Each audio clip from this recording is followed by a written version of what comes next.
তাহলে আমার আজকে দেখাচ্ছি সবার প্রিয় এবং পছন্দের চাল কুমড়া শাক ভাজি। আমরা এখানে নিচ্ছি 3 চামচ মরিচের গুঁড়া, 2 চামচ ধনিয়া গুঁড়া, 1 চামচ হলুদ গুঁড়া, 1 চামচ জিরা গুঁড়া, 1 চামচ লবণ, আধা চামচ আদা বাটা, আধা চামচ রসুন বাটা, সামান্য একটু পানি দিয়ে আমরা মশলাটা খুব ভালো করে গুলিয়ে নেব।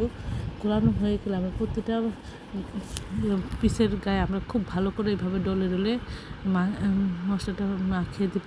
এতে মশলাটার ভিতরে যত ভালোভাবে ঢুকতে পারবো ততই টেস্ট বেড়ে যাবে। আপনার চেষ্টা করবেন মশলাটা খুব ভালো করে গায়ে মিশানোর জন্য। এটাই হচ্ছে মজা হওয়ার টেকনিক। তারপরে খুব ভালো করে মশলা মাখানো হয়ে গেলে আমরা লো হিটে আস্তে আস্তে করে প্রথমে একটু ঢেকে আমরা এটা রান্না করে নেব। ঢেকে দিলে ভিতর থেকে সিদ্ধ হয়ে আসে। তারপর একটু আমরা খুলে দেবো, একটু মুচমুচে হবে, ভাজা হবে। এটা খেতে অসাধারণ হয়েছিল। আশা করি আপনার বাসায় একবার হলেও ট্রাই করবেন।